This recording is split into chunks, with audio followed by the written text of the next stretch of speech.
हरे Krishna. Mahabharat wisdom series में आप सभी का स्वागत है। साधारणतः हम देखते हैं कि इस जगत में अधिकतर बार वस्तु निर्धारित नहीं करता है कि व्यक्ति की चेतना क्या होगी, पर वो व्यक्ति क्या कार्य करेगा और उसका कैरेक्टर क्या है। व्यक्ति की चेतना निर्धारित करती है कि वस्तु किस व्यक्ति के हाथ में है, फिर पता चलता है कि वो व्यक्ति क्या कार्य करने वाले हैं। उदाहरणार्थ, एक नाइफ, एक चाकू अगर सब्जी वाले के पास हो तो सब्जी कटिंग करके आपको देता है। वही चाकू किसी कुक के पास हो, शेफ़ के पास हो तो कुकिंग करता है, सब्जियों को काटता है, अन्य कार्य करता है, उसका उपयोग करता है। वही चाकू अगर डॉक्टर के पास हो तो डॉक्टर ऑपरेशन करते हैं और व्यक्ति को ठीक करने का प्रयत्न करते हैं, उसको जीवन दान देते हैं, अन्यथा उसको बीमारी से ठीक करते हैं। वही चाकू किसी दुष्ट व्यक्ति के पास हो तो वो जेब कतरा बनता है, डाकू बनता है या मर्डर करता है। तो वस्तु निर्धारित नहीं करता है और वस्तु में अपने आप चेतना नहीं है कि वो क्या कार्य करेंगे, पर किस व्यक्ति के हाथ में है वो निर्धारित करता है। उसी प्रकार से अगर हमने ठीक प्रकार से विचार किया और सोचने का प्रयत्न किया तो हमको पता चलता है कि महाभारत के सभी कैरेक्टर्स को भी आप उसी तरह समझ सकते हो।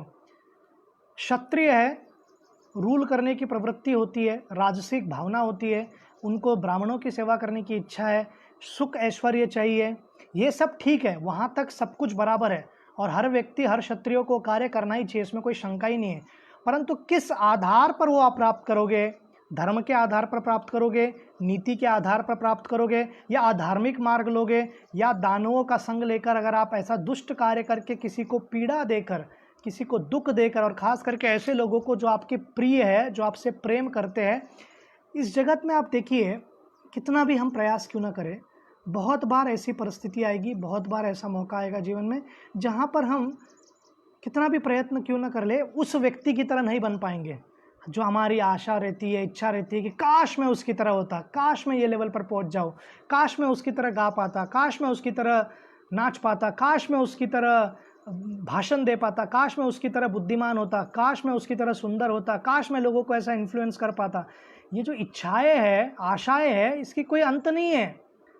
और इस जगत में व्यक्ति अपने पास क्या है उससे संतुष्ट न रहते हुए और कहाँ से और क्या क्या प्राप्त कर सकते हैं इस पर ज़्यादा फोकस करते हैं, और वो उनका दुख का कारण बनता है। क्योंकि सुख और शांति और समृद्धि ये आंतरिक चीज़ है और समाधान व्यक्ति ही सुखी रह सकता है इस जगत में। और जो व्यक्ति समाधान नहीं होता है, जिस व्यक्ति को सेटिस्फैक्शन नहीं है, कंटेंट नहीं है हार्ट में, जितना भी आप क्यों ना दे दो वो कभी सुखी नहीं रह सकता है।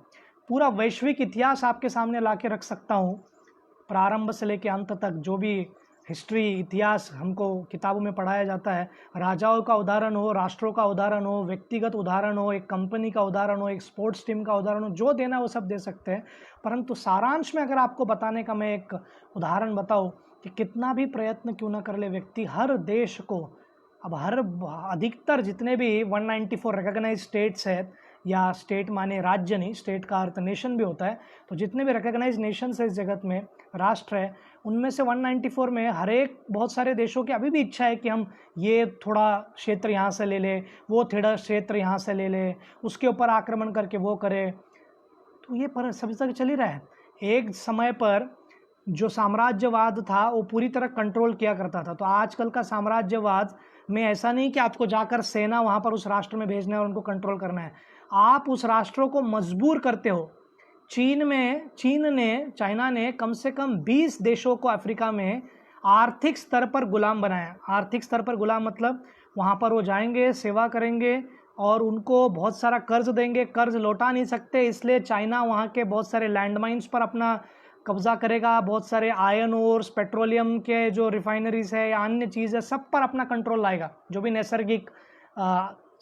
नैसर्गिक जो भी मेटल्स वहाँ पर मिलता है अफ्रीका में। तो इस प्रकार से भोगी व्यक्ति कभी संतुष्ट नहीं रह सकता। चीन अपने आप में बहुत समृद्धशाली हो चुका है, परंतु फिर भी दूसरों पर नेत्र डालेंगे और अपने क्षेत्र को बढ़ाने का प्रयत्न करेंगे।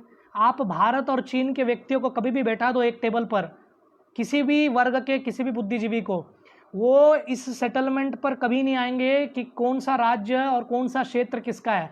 आज भी चाइना का मानना है कि अरुणाचल, सिक्किम और लद्दाख पूरा हमारा है, जबकि भारत का मानना है, और यह ऐतिहासिक स्तर पर भी है, कि लद्दाख का अक्साई चीन हो या अन्य क्षेत्र हो, वो चीन ने ज़बरदस्ती हमसे लिया है। उसके कारण हमारे जो प्रथम देश के प्रधान थे, उनकी मूर्खता के कारण भी ये हुआ। परंतु दूसरी बात है, मैं क्या बोलने का प्रयास कर रहा हूँ, कितना भी प्रयत्न क्यों ना कर ले व्यक्ति, अगर संतुष्टि नहीं है, समाधान ही नहीं है, और समाधान ही कैसे होगा जब भगवान के जो सिखाए हुए मार्ग है उसको पालन करने का प्रयत्न करें, अन्यथा नहीं हो सकता है। तो इसका बैकग्राउंड रखकर और इस कॉन्टेक्स्ट में, इस संदर्भ में आज की हम चर्चा प्रारंभ करेंगे। भीष्म पितामह अपने आप में संतुष्ट व्यक्ति थे, उन्होंने प्रतिज्ञा ली थी, क्षत्रिय थे परंतु ब्रह्मचार्य का व्रत का पालन कर रहे थे, पर खुश थे क्योंकि कृष्ण भक्ति में संतुष्ट थे, तल्लीन थे और राज्य की सेवा कर रहे थे। परंतु धृतराष्ट्र, पांडु और विदुर की शादी कराना भी उनका एक उत्तरदायित्व था। तो उन्होंने गांधार प्रदेश पर आक्रमण किया। गांधार ज्योग्राफिकली आज का पाकिस्तान का जो ईस्टर्न फ्रंटियर है, जैसे एक ज़माने में उसको नॉर्थ वेस्ट फ्रंटियर पॉइंट कहा जाता था, वो जो पूरा प्रोविंस, वो जो प्रोविंस है आज खैबर पख्तूनख्वा करके नाम से राज्य है, जहाँ से इमरान खान बिलोंग करते हैं। और वो क्षेत्र और पूर्वी अफ़गानिस्तान, वो पूरा एरिया है गांधार का प्रदेश था, जिसके राजा वो जो शकुनी के पिता और उनकी पुत्री, उस राजा गांधार नरेश की पुत्री थी गांधारी। तो उनके राज्य पर आक्रमण किया जाता है और भीष्म को कौन हरा सकता है, इसलिए उन शरणागत होते हैं।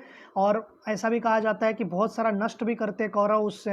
ये स्वाभाविक था, पहले जब राज्य हुआ करता था सिस्टम क्लियर था, आप शक्तिशाली हैं तो आप आक्रमण करोगे, दूसरे राज्य को आपको सबमिट करना होगा। और इतना अत्याचार नहीं होता था, केवल टैक्सेस देना पड़ता था, तो गांधार नरेश को भी करना पड़ेगा। परंतु भीष्म के दिमाग में ये था कि विवाह कराना है तो गांधारी बहुत ही महान तपस्वी थी, भगवान की उनकी भक्ति किया करती थी और उनकी ख्याति, उनकी सुंदरता, उनके सुशील जो गुण है, सब कुछ प्रसिद्ध था। तो भीष्म ने विचार किया ये परफेक्ट है धृतराष्ट्र के लिए, और धृतराष्ट्र की सेवा करेगी क्योंकि बेचारा नेत्रहीन है।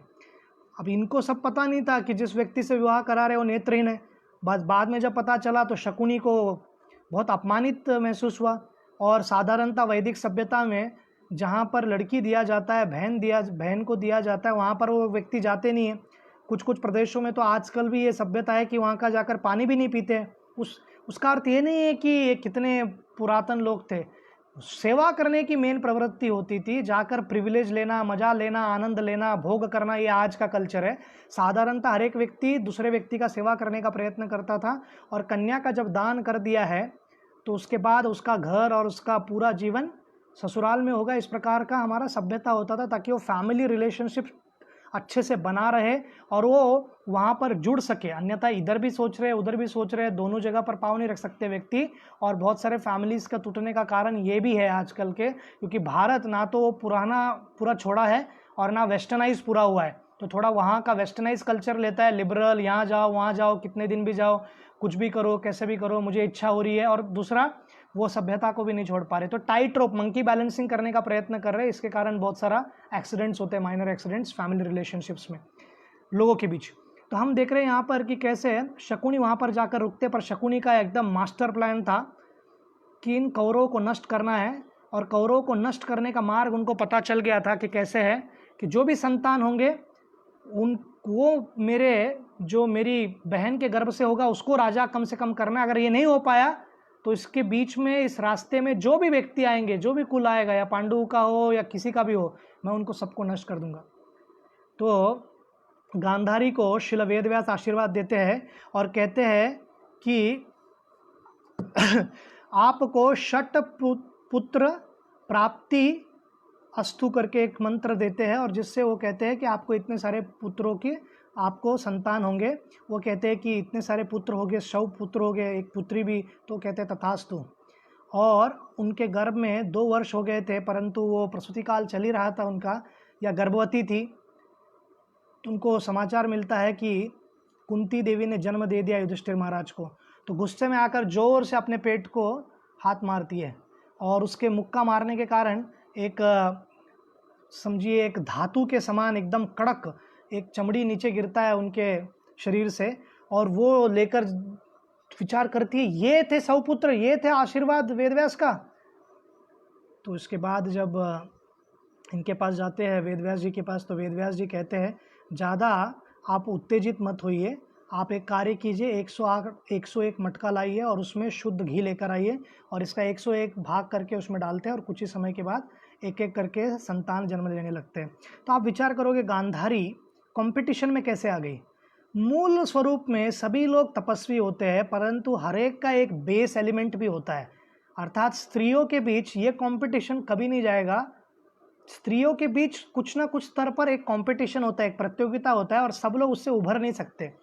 कितना भी क्यों ना हो, द्रौपदी को जब पता चलता है कि अर्जुन ने सुभद्रा से विवाह किया है तो उनको बहुत बुरा लगता है, परंतु जब सुभद्रा देवी एक ग्वाल जो स्त्री है उसका रूप लेकर आती है, गोपी का रूप, और उनके सामने जैसी आती है और कहती है मैं आपकी दासी हूँ और मैं आपकी सेवा करना चाहती हूँ, तो उनका गुस्सा ठंडा हो जाता है और बाद में पूछते हैं कि आप कौन हो। तो वो बतलाती है, सर्वप्रथम बुद्धिमान थी सुभद्रा, वो ये नहीं कहती कि मैं अर्जुन की पत्नी हूँ। जो आइडेंटिटी से द्रौपदी को बुरा लगेगा वो आगे नहीं करेंगे। किसको साउथ पसंद है, एटलीस्ट इनिशियल स्टेज पर, बाद में तो व्यक्ति रहना सीख लेता है। परंतु ये सुभद्रा देवी बुद्धि दिखाती है और कहती है कि मैं कृष्ण की बहन हूँ, और कृष्ण की महान भक्त थी द्रौपदी, तो जैसे ही कहा मैं कृष्ण की बहन है तो वो प्रसन्न हो जाते हैं। तो इस प्रकार हम देखते हैं कि द्रौपदी को भी हो ना हो कुछ क्षण के लिए तो बुरा लगा ही था, तो स्वाभाविक है। उनकी लॉयल्टी अर्जुन के प्रति, उनको लगता है कि अर्जुन केवल मुझसे प्रेम करते हैं, अर्थात अर्जुन में कैपेसिटी था कि अन्य स्त्रियों को भी उतना ही प्रेम कर सके जितना वो द्रौपदी को करते थे, और द्रौपदी प्रमुख रानी हमेशा के लिए थी पूरे पांडवों की। तो इसलिए हमको यहाँ पर देखना है कि कुंती ने पहला जन्म दे दिया, गांधारी को डाइजेस्ट नहीं हुआ।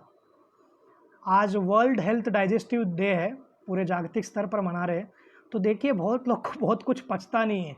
जैसे शकुनी को ये बात पचा नहीं कि कैसे मेरी बहन का विवाह एक अंधे व्यक्ति से हुआ, और गांधारी इतनी तपस्वी थी, अपने आप को वॉलेंटरली उन्होंने पट्टी बांध लिया अपने नेत्र पर।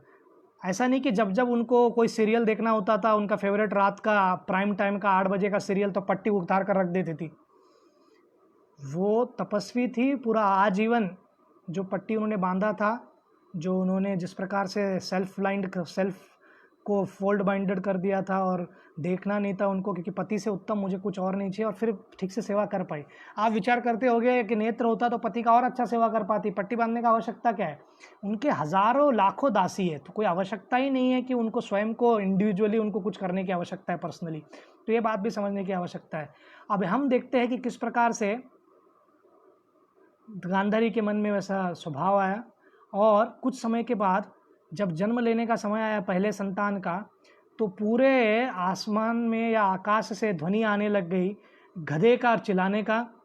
जो सियार है वो रो रहे थे, और गीद जो है पूरे राज्य में आकर मांस और रक्त गिरा कर जा रहे थे। तो ये सब अपशगुन देकर विदुर ने कहा, ये जो बच्चा जन्म लेने वाला है ये दानवों को रिप्रेजेंट करता है, कली का अंश है।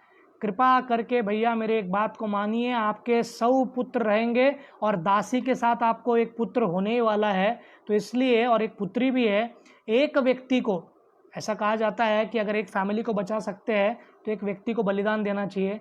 अगर एक फैमिली अगर बलिदान दे, एक पूरा गांव बचता है तो वो भी धर्म है, और एक गांव के कारण पूरा राष्ट्र बच सकता है तो उस गांव को बलिदान देने की आवश्यकता है। तो यहाँ पर उन्होंने कहा कि एक व्यक्ति को बलिदान भी मत, मारो मत, इनको आप जाकर वनवास में छोड़ाओ, इनको अबेंडन कर दो। अब बाद में आपको ये दुख देने वाला है, सब पुत्र मारे जाएंगे। विदुर धर्मराज थे, उनको सब पता था और उन्होंने क्लियर कट बता दिया था उनको। पर आसक्ति है ना, देखिए ये व्यक्ति संतुष्ट नहीं होता है। आप कहोगे अरे माता पिता है ऐसे कैसे कर दे, अरे माता पिता है ठीक है, परंतु जब आपको पता चल रहा है कि आपका पुत्र इतना दुष्ट हो सकता है तो आपको उतना भी विवेक बुद्धि होना चाहिए कि आसक्ति नहीं होनी चाहिए। अभी सैयद सलाउद्दीन है या अपने जितने भी और आतंकवादी संगठन के लोग हैं, उनके माता पिता को भी आसक्ति है उनसे, क्योंकि हमारा बच्चा अच्छा ही है। तो हर एक का पर्सपेक्टिव ऐसे ही है, कितना भी व्यक्ति दुष्ट क्यों ना हो, ये व्यक्ति अच्छे ही है क्योंकि मेरा बेटा है। तो इस प्रकार विचार करते थे और गांधारी एक बार फिर भी समझ जाए, पर धृतराष्ट्र के दिमाग में ये सब जा नहीं सकता था, क्योंकि धृतराष्ट्र आसक्त व्यक्ति था। बचपन से एक फीलिंग था कि आई एम रॉन्ग्ड, मुझे गलत हो गया, अरे मैं नेत्रहीन हूँ तो क्या हो गया, शक्तिशाली था, कर लेता था, मुझे राजा बनाना चाहिए था। और बहुत सीने पे पत्थर रखकर उन्होंने पांडु को राजा होने दिया, पर केवल एक्टिंग करते थे। पांडु जब हिमालय जा रहे थे तभी भी एक्टिंग करके रो रहे थे, आप जा रहे हो क्या है। दुर्योधन के लेवल का द्वेष नहीं था, परंतु द्वेषी थे वो। और ये हम देखते हैं कि अधिकतर जो प्रिंसली स्टेट्स है या राजघराना है, इसमें ये सब होता ही रहता है, स्वाभाविक है, क्योंकि स्टेक जो है गद्दी का है। तो इसलिए धृतराष्ट्र को ऐसी प्रवृत्ति थी और उन्होंने फिर बात माना नहीं विदुर का, और ये बचपन से ही बहुत दुष्ट था दुर्योधन। परंतु ब्राह्मणों द्वारा सीख, कृपाचार्य द्वारा सीख और द्रोण के सारा सीख मिलने के कारण वे केवल दिखाने का प्रयत्न करते थे कि मैं धार्मिक हूँ। दान करता था दुर्योधन, सब कुछ करता था एक्सटर्नली। अगर आप दुर्योधन को देख लिया तो कलयुग में हम जैसे बहुत सारे लोग भी उनके आसपास नहीं आ सकते। सुबह 3:30-4 बजे उठना, स्नान करना, सूर्य का उपासना करना, फिर जो भी मंत्र है वो सब करना, पूजा करना, फिर ब्राह्मणों को गाय बांटना, ये सब करता था दुर्योधन। और हम सबको पता है कि पांडव जब एब्सेंट थे तो दुर्योधन को एक फीलिंग था, और शकुनी उनको सिखाया करते थे कि तुम बड़े पुत्र जो है विचित्र वीर्य के बड़े पुत्र धृतराष्ट्र के पुत्र हो, आपको ही राजा बनना चाहिए। गलती से पांडु को राजा बना दिया गया था, और वो जो गलती हुआ है बार बार दोहराना नहीं है। और शकुनी उनको समझाते थे, देखो भांजे, हमको किसी भी प्रकार से पुनः ये गलती नहीं करना है। जो गलती भूतकाल में हुआ है अभी वर्तमान और भविष्य में कभी ना हो। तो इसलिए दुर्योधन सिस्टमैटिकली कपटी शकुनी के अंडर सीख रहा था। शकुनी का उद्देश्य क्लियर था, गांधारी के साथ जो अन्याय हुआ, कम से कम गांधारी का पुत्र राजा बनना चाहिए, और उस मार्ग में जो भी व्यक्ति आएंगे उन सबको मैं परास्त कर दूंगा, समाप्त कर दूंगा। ऐसे ही उनकी प्रवृत्ति हुआ करती थी। तो इस प्रकार से हम देखते हैं कि बचपन से ही ये दुर्योधन की वृत्ति बहुत ही भयंकर थी। और जब पांडु के मृत्यु के बाद पांडव हस्तिनापुर में आते हैं, हर एक व्यक्ति को यहाँ पर अटेंशन सीकर है। Everyone wants to be centre of attraction. जो भी व्यक्ति है इस जगत में, उसको केंद्र बनना है आकर्षण का। हर एक व्यक्ति मुझे पूछे मैं कैसा हूँ, क्या हूँ। इसलिए अधिकतर बार जो रिलेशनशिप में इश्यूज आता है वो इसके कारण ही आता है कि लोग सेंटर बनना चाहते हैं पर सेवा कोई नहीं करना चाहता है। सेवा करने की अगर प्रवृत्ति हो घर में तो पति पत्नी बच्चों इनके बीच कभी डिफरेंसेस नहीं आएगा। ईच एंड एवरी व्यक्ति एंजॉयर बनने का प्रयत्न करता है, भोक्ता बनने का प्रयत्न करता है। इसलिए हम देखते हैं कि साधारणतः क्या होता है, फैमिलीज में इश्यूज होता है। और ये हर स्तर पर है। सेवक कोई बनना नहीं चाहता, भोगी हर एक व्यक्ति बनना चाहता है, पर सेवा कोई नहीं करना चाहता। तो इसी प्रकार दुर्योधन की प्रवृत्ति भी उसी प्रकार की थी। और दुर्योधन देख रहा है कि हस्तिनापुर के लोग इतने खुश हो रहे हैं, खास करके युधिष्ठिर के धर्म के ज्ञान को देखकर, और इतने धार्मिक थे और नम्र थे, हर एक व्यक्ति को पर्सनली जानते थे, उनके घर पे जाते थे, कुछ ही समय में सबका हृदय जीत लिया था और सबको लग ही रहा था और अघोषित था, अनाउंसमेंट नहीं हुआ था, पर युधिष्ठिर महाराज ही राजा बनेंगे। भीष्म को, द्रोण को, कृपा को, सबको लगता था। धृतराष्ट्र को नहीं लगता था, दुर्योधन को नहीं लगता था, और दुर्योधन का जो 100 चेले चपाटे उनके भाई थे उनको नहीं लगता था, और शकुनी को तो बिल्कुल लगता ही नहीं था। गांधारी एक दृष्टिकोण से बहुत ही न्यूट्रल थी, प्रेम था दुर्योधन के प्रति, परंतु बचपन से धृतराष्ट्र कहती थी कि इसको छड़ी से मारो, इसको थोड़ा ठीक करो, ये मूर्ख है, ये कुछ ना कुछ और दुष्ट कार्य करेगा, ये बहुत, मेरे भाई पर भी आप ज़्यादा विश्वास मत रखिए, वो भी कोई साधारण व्यक्ति नहीं है, वो भी दुष्टता का सर्वोच्च पद प्राप्त किया है, पूरे राज्य में पता था शकुनी क्या है, तो कृपा करके आप उनको सही संग में रखिए। पर धृतराष्ट्र कभी सुनता नहीं था गांधारी का। अब इनका जैसे पांडवों के प्रति इतना द्वेष था, और जो हमारे भीम थे वो थोड़ा खाने में उस्ताद थे, भोजन करने में, और भीम बचपन में बहुत मस्ती वगैरह किया करते थे, प्रैंक करते थे, खेलते वक्त सबको पकड़ते थे, उठा उठा कर अपड़ देते थे, पर द्वेष नहीं था मन में। बचपन में थोड़ा रहता है सबको। और पेड़ पर कौरवों को चढ़ाते थे और कहते थे आम तोड़ने के लिए चढ़ो, और जब सब ऊपर चढ़ जाते तो पेड़ नीचे से हिलाते थे, तो आम तो गिरता ही था, पके हुए आम। तो द्वापर युग में कैसे आम होंगे, कितना सुंदर आम होगा, कितना टेस्टी होगा। आजकल तो पूरा केमिकल मार के उसको कैसे तो उसको पका दिया जाता है, पर पहले तो नेचुरली होगा क्योंकि प्रकृति देती होगी धरती माता। तो फिर उसके बाद सब आम वो खाने लगते हैं, पर इनका सबका कहीं यहाँ चोट वहाँ चोट। तो बहुत द्वेष था दुशासन और दुर्योधन को भीम से। तो ये जानते थे कि इनको खाने में बहुत इच्छा है। तो एक बार बचपन में कम उम्र में कोई सिस्टमैटिकली मर्डर प्लॉट करता है क्या, कोल्ड ब्लडेड मर्डर, और वो भी एकदम सोच विचार करके। इसमें शकुनी ने भी कोई सलाह नहीं दिया था, शकुनी भी इतना नहीं सोच सकता था, शकुनी भी इतना मूर्ख नहीं था कि ऐसा कोई प्लॉट करे कि जिसमें व्यक्ति को पॉइजन दिया जाए। ये उम्र में 13 ईयर्स का भी नहीं था, बराबर टीन एज में भी पहुंचा नहीं था दुर्योधन, इतना दुष्ट था। हम अमेरिका में देखते हैं जब संस्कृति नहीं है, जब माता पिता को समय नहीं अपने बच्चों को संस्कार देने में, एक ही पेरेंट्स के साथ वो बच्चा बड़ा हो रहा है तो इमोशनली वीक रहता है और गन लाइसेंस इतने आसानी से मिलता है। देखिए अमेरिका को अगर आपको ठीक से समझना है, अमेरिका का राष्ट्रपति ट्रंप ज़रूरी है, पर वो ट्रंप इतना शक्तिशाली क्यों लगता है भाई? क्योंकि वो बिजनेसमैन भी और ट्रंप भी है और वो राष्ट्रपति भी है। साधारणतः अमेरिका को बिजनेसमैन लोग चलाते हैं और बहुत रईस लोग उनके इलेक्शन कैंपेन में पैसा देते हैं और अधिकतर राष्ट्रों में यही होता है। और ऐसे पद्धत को कहते हैं कैपिटलिज्म। और ऐसे कैपिटलिज्म स्टेट में अमेरिका का भगवान गॉड जो है वो जीओडी, गन ऑयल ड्रग्स, अर्थात जितने भी दुनिया में लोगों को अनेक अनेक प्रकार के शस्त्र अस्त्र बांटना है वहाँ से पैसा कमाते हैं। तेल बहुत लेते हैं क्योंकि अधिकतर जो मिडिल ईस्ट देश है उनके गुलाम की तरह ही है, स्वतंत्र है पर गुलाम ही है लगभग, और उनके अंडर ही कार्य करते हैं। और अमेरिका का तीसरा है ड्रग्स, फार्मास्यूटिकल इंडस्ट्री। और बहुत लोगों का कोरोना के ऊपर बहुत सारा फेक भी हो सकता है, ये भी हो सकता है, परंतु जो भी वैक्सीनेशन होने वाला है यहीं से निकलने वाला है, तो उस पर जितनी कमाई होगी आप थोड़ा विचार कीजिए, क्योंकि लोग डरे हुए हैं, जो भी आप पिलाओगे वो पीने को तैयार है ताकि वो बीमार ना हो। तो इस प्रकार से अमेरिका को क्लियरली पता है कैसे उपयोग करना है।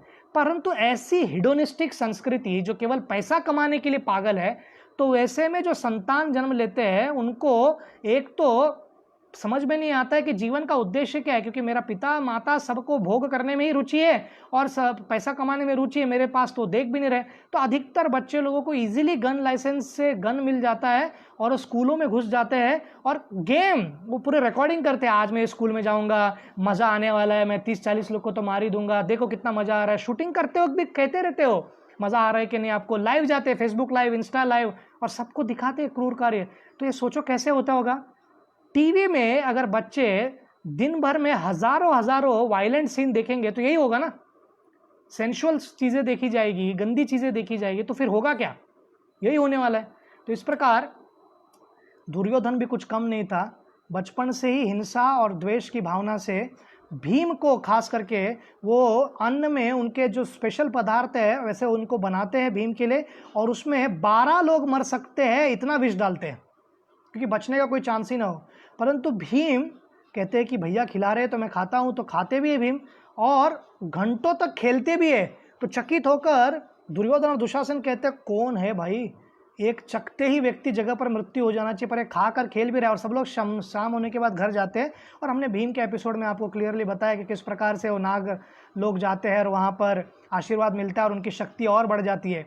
तो दुष्ट लोग कितना भी प्लानिंग क्यों ना करे, पर पूर्ण पुरुषोत्तम भगवान श्री कृष्ण अगर भक्तों की रक्षा करना चाहते हैं तो कोई नहीं मार सकता है। और इसी प्रकार भीम की रक्षा करते हैं और उल्टा बेनिफिट मिलता है और शक्तिशाली होके आते हैं। फ्रस्ट्रेशन बढ़ जाता है दुर्योधन का, चाहे तो यहाँ पर प्रोटेस्ट कर सकते थे, पर धार्मिक पांडवों ने विचार किया ठीक है बचपन है सुधर जाएगा, इस प्रकार उनको क्षमा करते रहे युधिष्ठिर महाराज और कुंती महारानी। पूरा जीवन पांडवों का अगर आपने देखा तो एक ही गुण उनका दिख कर आता है, बहुत सहनशील है, बहुत टॉलरेंट है, और ख़ास करके दयालु है और हर बार क्षमा कर देते थे। ये गुण उनमें बहुत महान गुण है। तो अगर ठीक से हम पढ़ाई करेंगे न्यूट्रल रहकर तो हमको पता चलेगा कि क्रिस्टल क्लियर है कि दुर्योधन बचपन से ही डांबर की तरह काला है और युधिष्ठिर महाराज और पांडव दूध की तरह सफ़ेद है, वो भी बिना मिलावट वाला दूध जिसमें जल नहीं है, केवल सुरभि गाय से निकला हुआ दूध, शुद्ध और सफ़ेद। इस प्रकार से अब देखते हैं कि भीम उसके बाद सतर्क हो जाते हैं और कहते हैं कि इनके और ध्यान रखना होगा, और अचानक उनको लक्षाग्रह के लिए छुट्टी मनाने के लिए भेज दिया जाता है। तो दुर्योधन और शकुनी का इसमें प्लानिंग था कि उस पूरे लक्षाग्रह को, क्योंकि वो फ्लेमेबल है तो उसको अग्नि लगाकर जलाकर राख कर देंगे।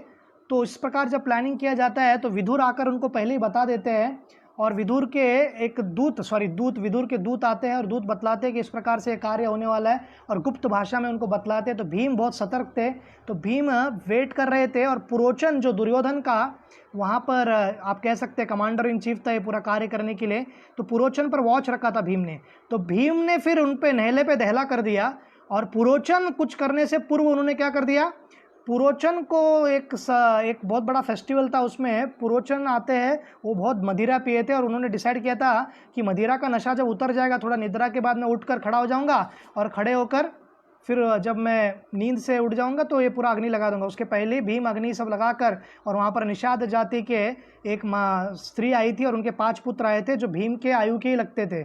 और ये आचार्यगण बताते और महाभारत तात्पर्य निर्णय में माधवाचार्य बताते हैं कि ये पिछले जन्म के बहुत बड़े राक्षस थे, 5 लोग, 5 पुत्र और ये स्त्री, और ये जलकर राख हो जाते हैं। तो इस प्रकार वो बाहर निकलते हैं और वहाँ से चले जाते हैं और वन में तपस्या करने लगते हैं।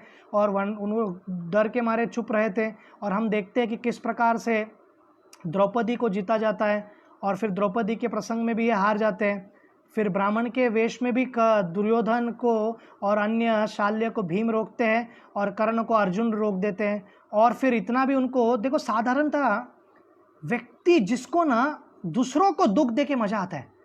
अभी सब कुछ था दुर्योधन के पास, अभी वनवास चले गए, राज्य है, सब कुछ है, डिफैक्टो किंग है वो।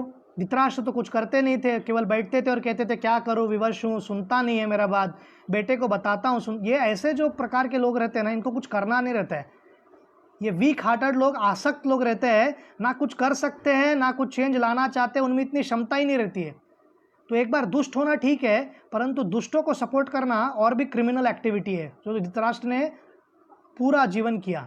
अब हम देखते हैं कि किस प्रकार से वो जो गरीब अवस्था में वन में रह रहे, उनको पता चलता है वाणाव्रत में, तो उनको जाकर सभी लोगों को, कर्ण, दुशासन, सौपुत्र, रानी, लक्ष्मणा और ये सबको, पत्नियों को लेकर वो वहाँ पर लेके जाना चाहते हैं। और क्या करना चाहते हैं वहाँ पर जाकर? बुद्धिमती उनकी पत्नी थी, बुद्धिमती, तो उनको दिखाना, और उनको सब सजाते हैं, हाथियों पर बैठते हैं, घोड़ों पर बैठते हैं और सजावट करके जाते हैं ताकि इनको जलाया जाए। कितनी दुष्टता है। और देखिए आधुनिक जो कंज्यूमरिज्म है यही है। ओनिडा का ऐड आता था जब मैं छोटा था, नेबर्स एनवी ओनर्स प्राइड, दूसरों को मन में द्वेष जाना है। एक कार का ऐड है, उस कार के ऐड में ऐसा लिखा है कि आपको वही जीवन का आनंद, सबसे बड़ा आनंद क्या है, जब बाजू वाला कार आपके सामने से जाएगा और उसकी आंख में आप जलन देखोगे, तो उस जलन को देखकर आपको आनंद आना चाहिए कि आप कितने महान हो।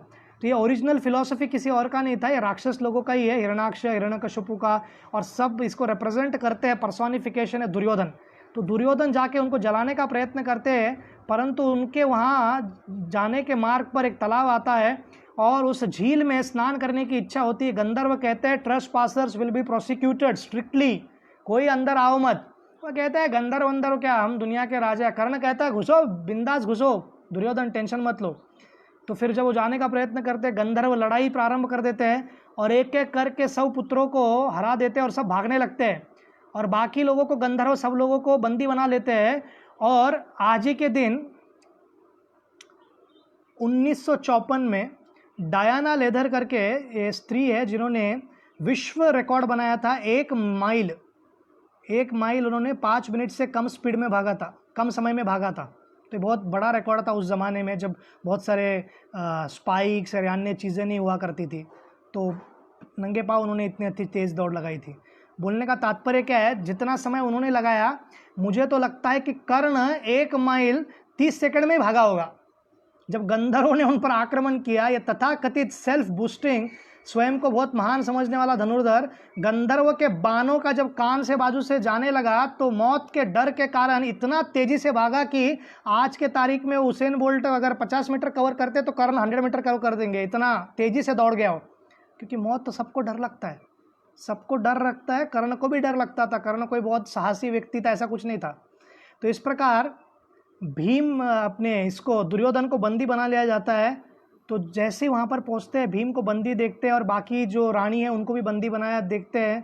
तो युधिष्ठिर महाराज कहते हैं कि अर्जुन भीम जाओ, इनकी रक्षा करो।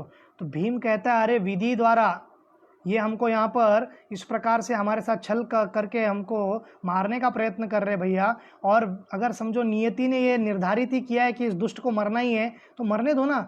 युधिष्ठिर कहते हैं कि ऐसा बिल्कुल नहीं सोचते, दुनिया के लिए हम 105 है, हमारे बीच भी 100 और 5 का कुछ अंतर हो सकता है, पर हम पूरे समाज के लिए कुरुवंश है हम, और कुरुवंशों का अपमान हो रहा है, उनके स्त्रियों को बंदी बनाया गंधर्वों ने, आपको करना ही होगा। तो भीम सुन नहीं रहते, तो फिर अपना डिप्लोमेसी यूज़ करते और भीम को कहते युधिष्ठिर महाराज देखो पूरी दुनिया क्या कहेगी, बंदी बना था और मृत्यु के लोक में जाने वाला था ये गंधर्व, अपने गंधर्वों के हाथों से ये दुर्योधन, परंतु भीम ने बचाया, तो तुम्हें कैसा लगेगा ये? भीम कहता है आप सही कह रहे हो भैया, अभी जाता हूँ। तो भीम और वो जाते हैं और अर्जुन गंधर्वों को हराते हैं और भीम गंधर्वों की सेना को हराते हैं। तो गंधर्वों को हराने के बाद गंधर्व कहते हैं कि आप महान हो अर्जुन, और उनको आशीर्वाद भी देते हैं और मुक्त भी कर देते हैं। तो भीम अगर उनका रस्सी खोल रहा है तो दुर्योधन को कैसा लगेगा?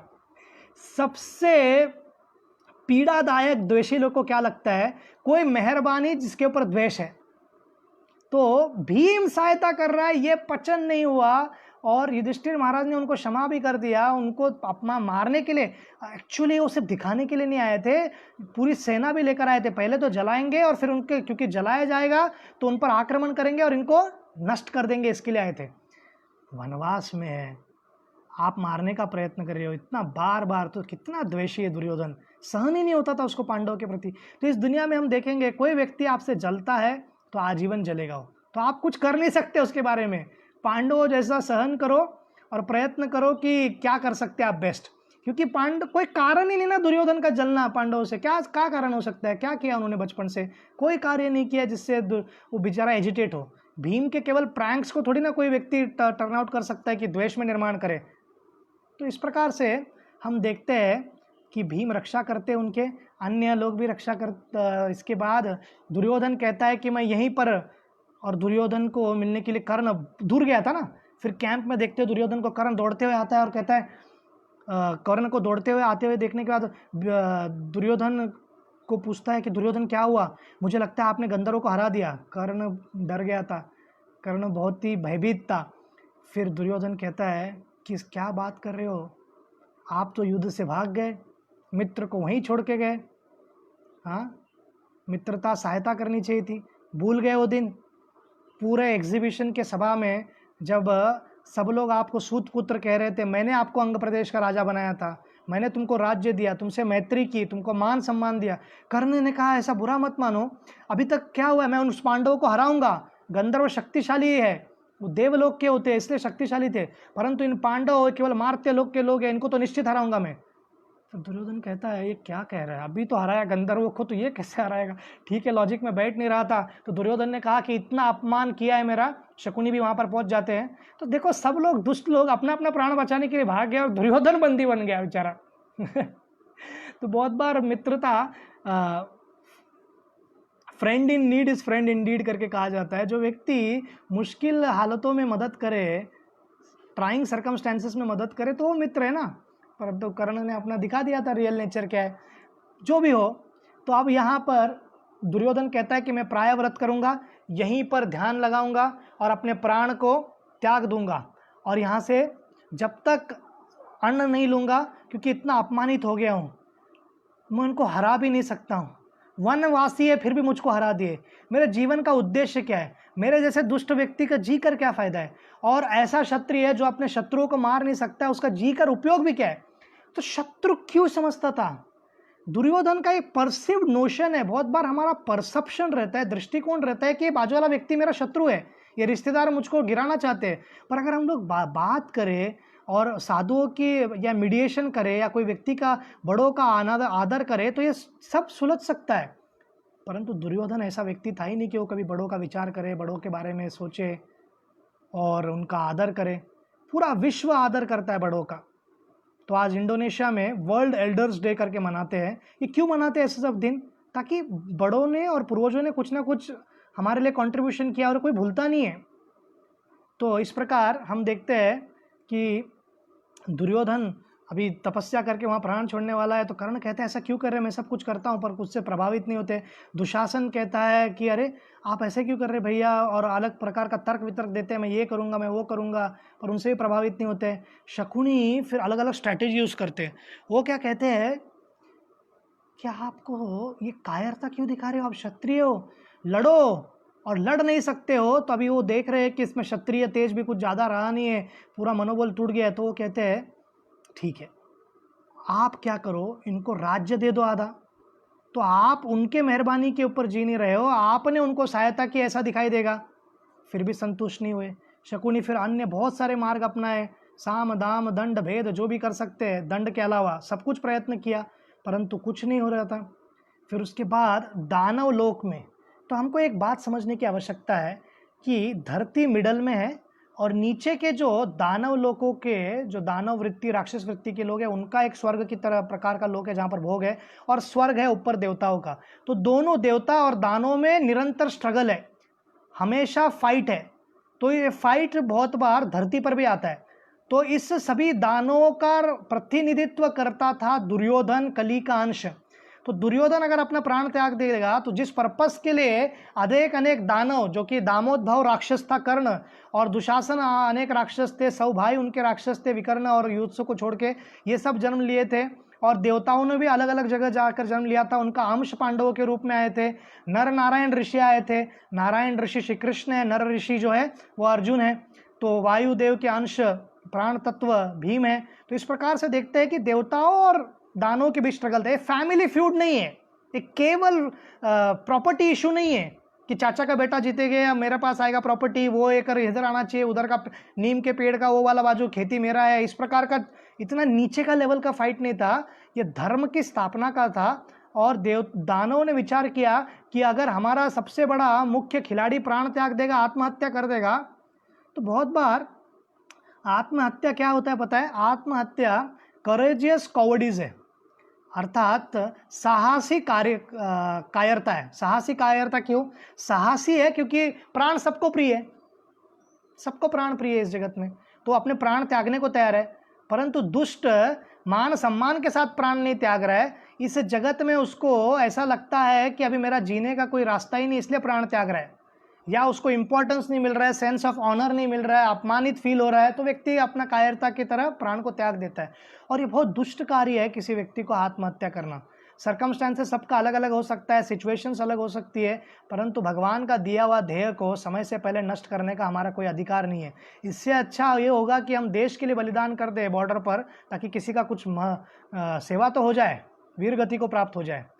परंतु दुर्योधन आत्महत्या करने के लिए रेडी था। तो ये दानव लोग यज्ञ करते हैं, और अथर्ववेद और उपनिषद, तो आप कहोगे अथर्ववेद और उपनिषद का श्लोक तो मुझको भी नहीं पता है, मैं इतने सालों से माला जप रहा हूँ, तो ये दानवों को कैसे पता था? तो क्या आपको ज्ञान है और कितना शास्त्र पता है, इससे डिफाइन नहीं होता है कि कोई व्यक्ति दानव है, राक्षस है। क्या है? शुक्राचार्य राक्षसों के गुरु है, उनका नीति का मार्ग क्या है? एंड और मीन्स। कहीं पर भी धर्म नहीं रहेगा तो भी चलेगा, हमारा फायदा होना चाहिए। मार्ग भी गलत हो तो भी चलेगा, अल्टीमेटली हमको फायदा होना चाहिए। इस प्रकार का मार्ग का पालन किया करते थे कौन? शुक्राचार्य। तो शुक्राचार्य को सब शास्त्र का ज्ञान था। और बलि महाराज के समय पर बलि महाराज ने वामन देव को सब दे दिया, पर शुक्राचार्य का साथ नहीं दिया, क्योंकि वो बोगस गुरु है। जो भगवान श्री कृष्ण के पास समर्पण करने के लिए रोक रहे, उस गुरु को आश्रय लेकर क्या फायदा है? तो ऐसा नहीं कि इनको ज्ञान नहीं था, ज्ञान है, पर उस ज्ञान का उद्देश्य क्या है, इसका ज्ञान नहीं है। भगवत गीता क्यों पढ़ना है? हिंदू होके जीने का उद्देश्य क्या है? हिंदू होके जीने का उद्देश्य एकमात्र है, पूर्ण पुरुषोत्तम भगवान श्री कृष्ण या जो भी देवी देवता का आप उपासना करते हो आपके स्तर पर, अल्टीमेटली श्री कृष्ण भगवान है, उनके भक्ति तक पहुंचना ही सर्वोच्च कार्य है। परंतु ठीक है, जो भी स्तर पर आप हो, तो आपके दैवत की सेवा करना निस्वार्थ रूप से और उनको प्रसन्न करना, ये हमारा जीवन का उद्देश्य होना चाहिए। और क्या होना चाहिए? ये वैदिक सभ्यता का है। परंतु बाकी सब चीज़ों में हम घूमते रह जाए, और क्योंकि बहुत बड़ा मॉल है वैदिक स्क्रिप्चर्स, चंद्र में जा सकते हो, इंद्रलोक जा सकते हो, वो हो सकते हो, वो कार्य कर सकते हो, सुख प्राप्त कर सकते हो, सौंदर्य प्राप्त कर सकते हो, संतान प्राप्त कर सकते हो, तो हम उसमें घूमते रह जाते। पर ये राक्षस लोग भी केवल पावर के लिए पावरफुल व्यक्ति को बुलाते थे। पावरफुल व्यक्ति से प्रेम नहीं था, जिससे वो चाहते हैं उनसे प्रेम नहीं था। ब्रह्मा जी का तपस्या किया तो ब्रह्मा जी का भक्ति करते, ऐसा नहीं। ब्रह्मा जी ने दिया वरदान तो ब्रह्मा जी पर आक्रमण कर दो, ऐसे भी प्रवृत्ति के लोग राक्षस थे। तो इन राक्षस दानवों ने यज्ञ किया, दैत्यों ने, और फिर एक देवी प्रकट हुई, और इस अद्भुत देवी ने पूछा क्या चाहते हो? तो उन्होंने कहा कि दुर्योधन के सूक्ष्म शरीर को यहाँ पर ले आओ। तो दुर्योधन का जो जड़ शरीर है, एक्सटर्नल बॉडी, वो वहीं पर रहता है वानरव्रत में, और उसके सूक्ष्म शरीर को दानव के पास ले जाते हैं। और दानव उनको कहते हैं, क्यों शरीर को अपना इस प्रकार से आत्महत्या करना चाहते हो, क्यों अंत करना चाहते हो? अरे आपको आपका राज्य मिलेगा, आप विजयी होंगे, आप विजय प्राप्त करोगे, आप जिए, आप कृपया अंत मत कीजिए अपने जीवन का। इस प्रकार जब कहते हैं फिर भी उनको इंटरेस्ट नहीं आता है। बाद में दानव उनको समझाते हैं कि देखो केवल ये स्तर नहीं है,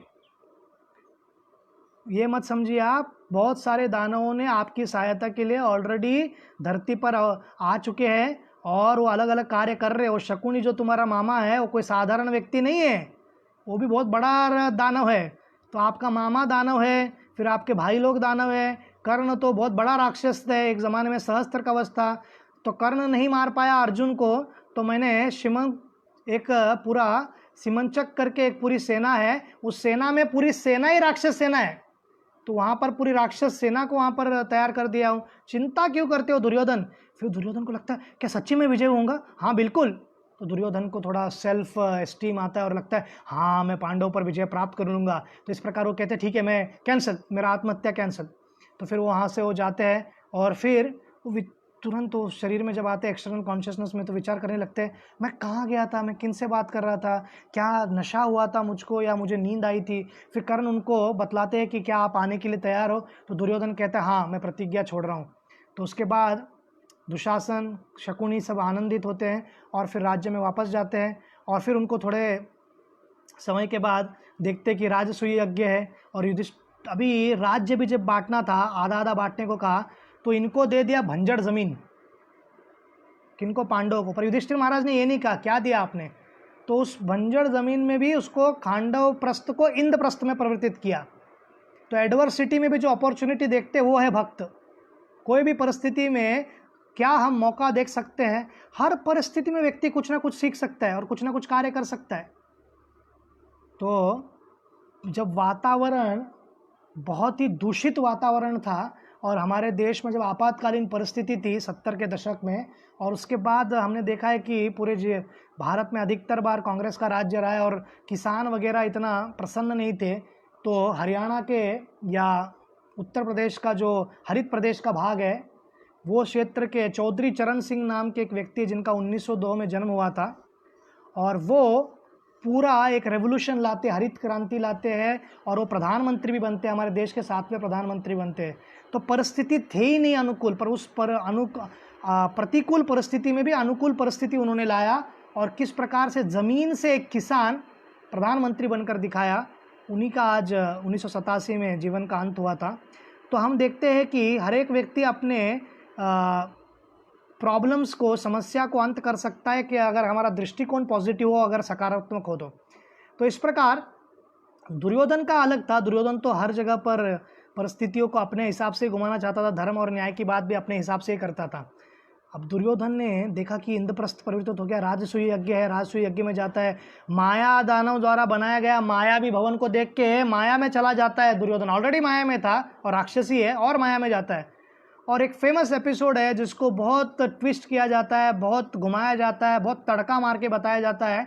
वो है कि मायावी उस जल और जो फ्लोर है उसमें अंतर नहीं कर पाता है दुर्योधन और पानी में गिर जाता है। तो लोग कहते हैं कि वो क्षण था जहाँ पर युद्ध की बीज बोई गई। द्रौपदी जोर जोर से हंसती है, परंतु आचार्यगण और जो हमारे श्रील वेद व्यास है वो कहते हैं कि द्रौपदी कभी ये ऐसे हंसी नहीं थी, केवल भीम हंसे थे। और स्वाभाविक है ना, दोनों इक्वल एज के है, भाई है और थोड़े में थोड़ा राइवलरी भी है। आप चलते चलते फ्लोर में अचानक एक एकदम फ्लोर है उस पर गिर जाओगे तो थोड़ा तो हंसेंगे ना लोग।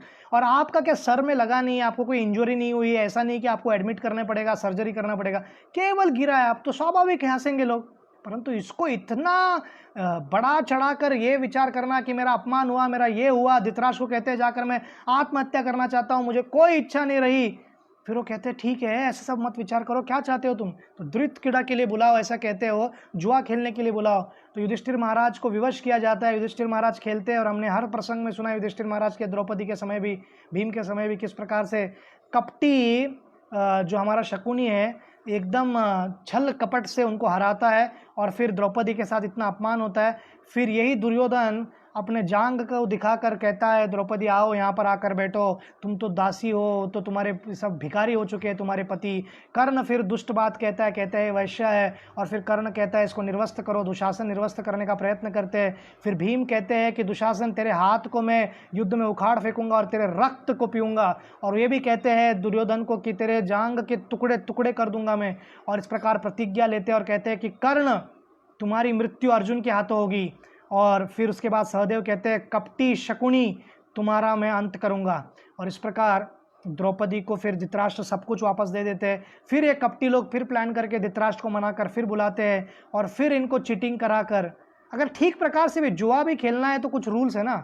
जुआ अपने आप में एक पाप का कार्य है, पर उसमें भी कुछ तो नियम पालन करो।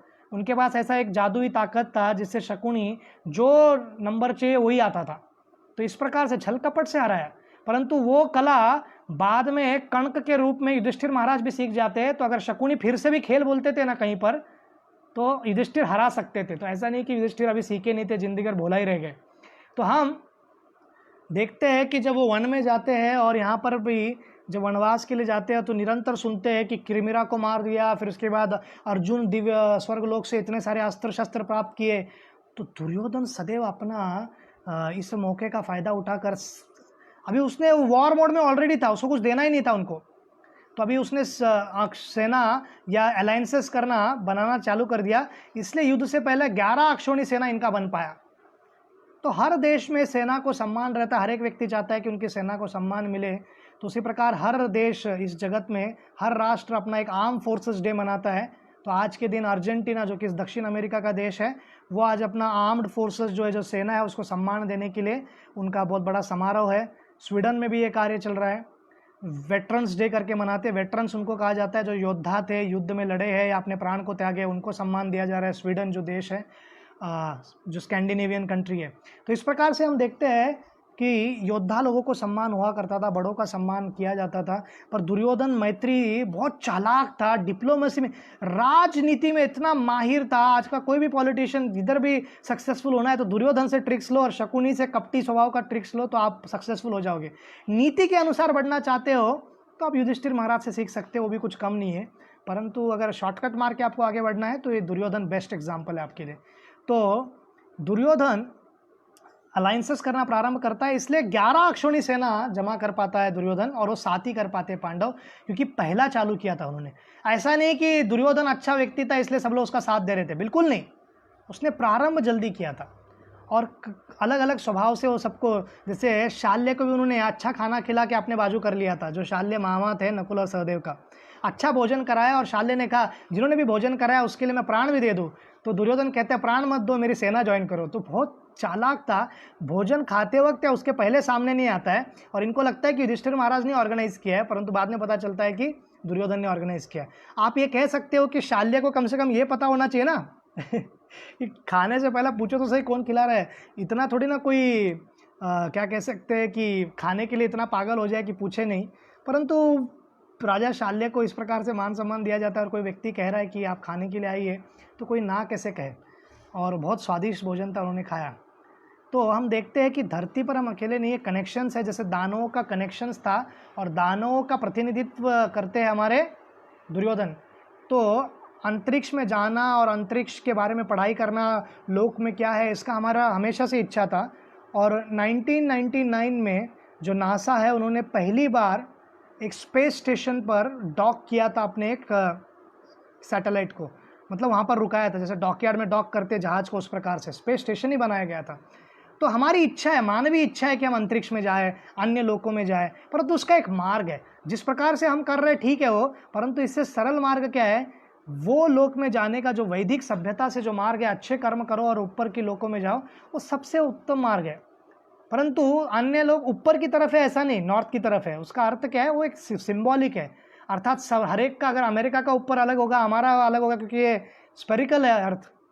बोलने का तात्पर्य क्या है कि दिशाएं, डायनामिक्स और कितना कौन से डी में पूरा जगत है, ये समझने के लिए थोड़ा समय लगेगा। तो आप देखते हैं कि दुर्योधन प्रयत्न कर रहे हैं कि अलग अलग सेनाओं को ला पाए, और फिर विराट पर्व में उनको पता चलता है खीचक की मृत्यु हो गई, और उनको पता है जिस प्रकार से खीचक मारा गया वो भीम का ही मुक्का होगा, क्योंकि बचपन से मार खाया इनके हाथों से दुर्योधन ने। अब भीम ने, अभी इनके एब्सेंस में कपटी दुर्योधन ने भोले बलराम जी को, भगवान को गुरु बनाया और उनसे बहुत कुछ सीखा, और स्किल में इतने ज़बरदस्त हो गए कि बलराम जी स्वयं घोषणा करते हैं ऐसा गदा चलाने वाला कोई व्यक्ति नहीं है। और ये फैक्ट भी था, ये फैक्ट है कि दुर्योधन बेस्ट थे गदा चलाने में, और भीम सेकंड हो सकते हैं स्किल सेट में, परंतु शक्ति में ओवर पावर कर सकते हैं उनको किसी भी समय। तो इस प्रकार ये सब जब विराट इस राजा पर आक्रमण करते हैं तो दुर्योधन गायों को चुरा कर ले जा रहे थे तो धन को चुराते थे, सिविलियंस को मारते नहीं थे। तो सबसे बड़ा धन किसी भी राजा का हुआ करता था गाय। तो गाय को चुरा कर ले जा रहे थे, तो बृहणला अर्जुन सबको हरा देते, फिर गाय लेकर आते हैं उत्तर कुमार के साथ, और वो अलग दिशा से सुशर्म सेना को भीम वगैरह अन्य लोग मार देते हैं, परास्त करते हैं, और इस प्रकार राजा विराट को सहायता करते हैं। और हम देखते हैं कि फिर उसके बाद द्रुपद राजा और विराट राजा अपने प्रतिनिधि भेजते हैं शांति का मार्ग ढूंढने के लिए। आज यूनाइटेड नेशंस का पीस कीपिंग डे, जो पीस कीपर्स है, वो जो भी शांति पर लाना चाहते हैं पूरे जगत में, उनके समारोह आज मनाया जाता है, उनको मान सम्मान दिया जाता है। तो शांति, हर एक व्यक्ति शांति चाहता है, कौन युद्ध चाहता है? इतना सब अपमान होने के बाद भी पांडव प्रयास ही कर रहे थे। अपने जो ससुर जी है द्रुपद, उनको कहते हैं कि आप एक ब्राह्मण को भेजिए, रिजेक्ट। फिर उसके बाद वेद व्यास आते, रिजेक्ट। मैत्री ऋषि आते, रिजेक्ट।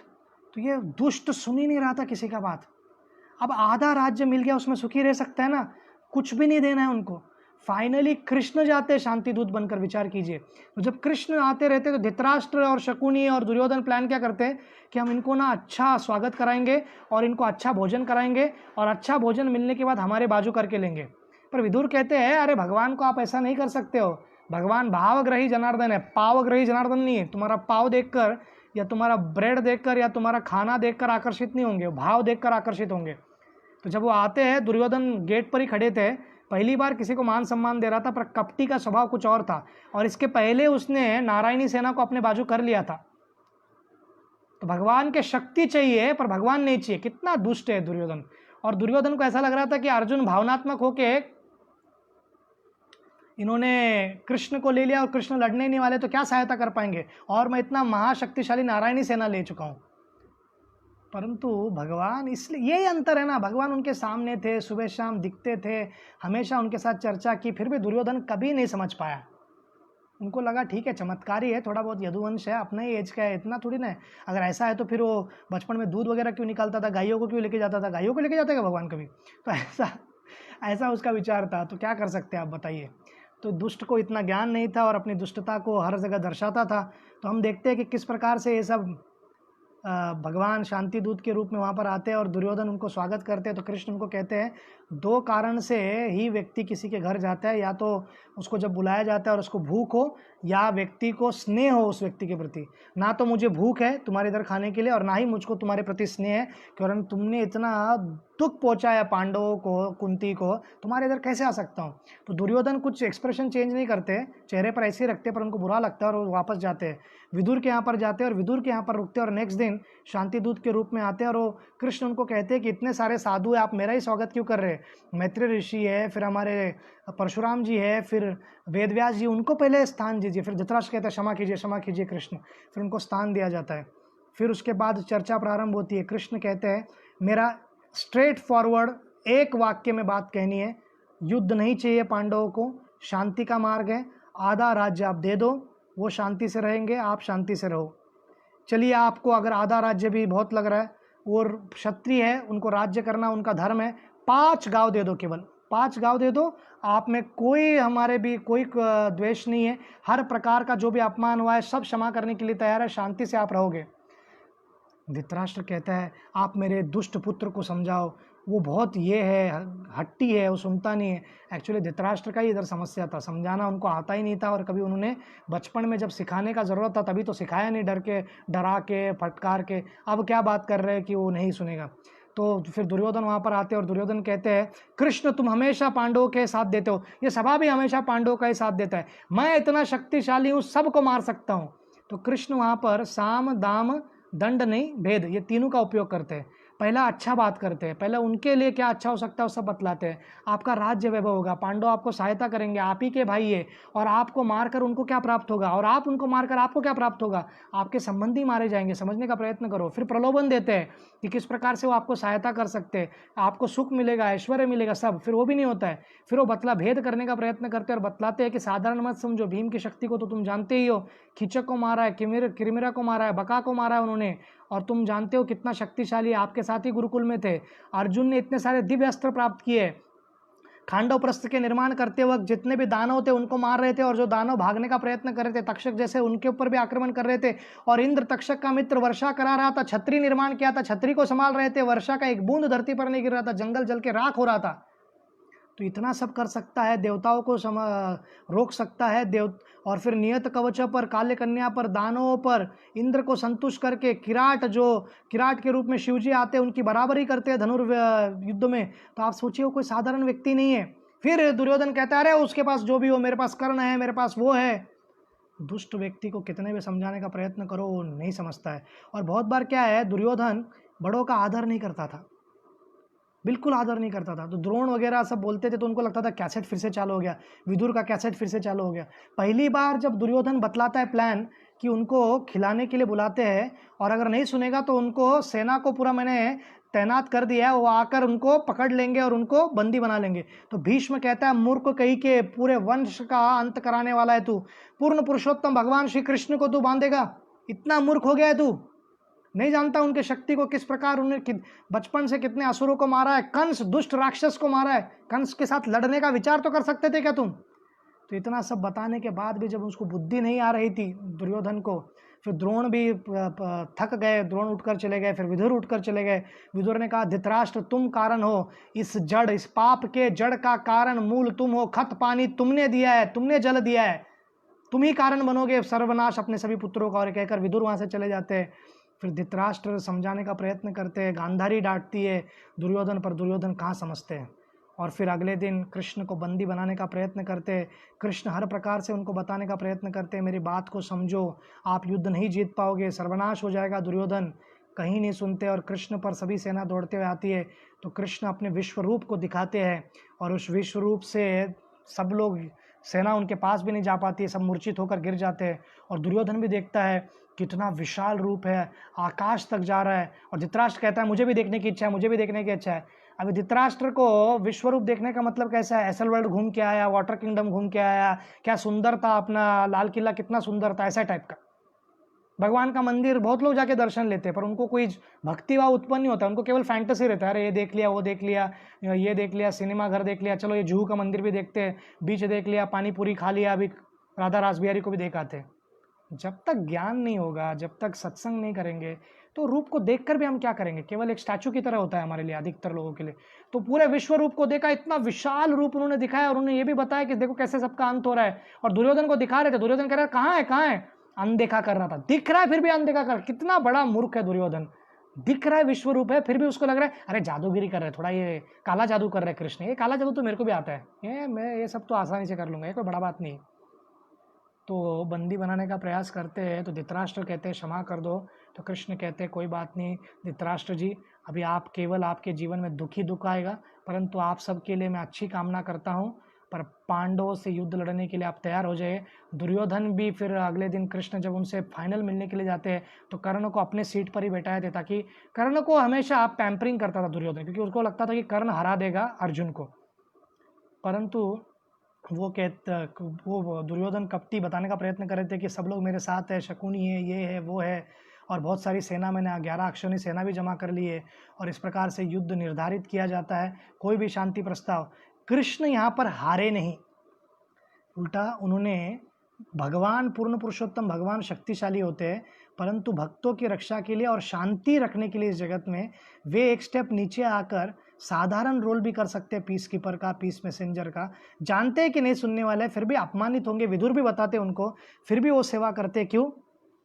क्योंकि इस जगत में शांति बनाए रखे। तो कोई व्यक्ति ये कहे कि कृष्ण युद्ध चाहते थे हमेशा, तो उसको सर्वप्रथम पता ही नहीं, उसको ज्ञान ही नहीं है कि कृष्ण क्या चाहते थे। कृष्ण सुहृदम सर्वभूतानां में, हर जगह शांति चाहते हैं और वो सब जीवात्माओं के शुभ चिंतक हैं। इस प्रकार हम देखते हैं कि दुर्योधन को कितना भी समझाया जाए, परंतु उनकी बुद्धि विनाश काले च विपरीत बुद्धि, जिसका विनाश काल आ गया है, विनाश अभी निश्चित है, वो क्या व्यक्ति विचार कर सकता है, तो उसका नष्ट तो होना ही था। तो अब हम अगली बार देखेंगे कि किस प्रकार से दुर्योधन का अंत क्या होगा। ये जो पाप का जड़ है वो जड़ उखड़ कर गिरेगा या इस पेड़ पर और फल लगेंगे पाप के, वो जानने के लिए हम मिलेंगे अगली बार। आप सबका बहुत बहुत धन्यवाद। हरे कृष्णा।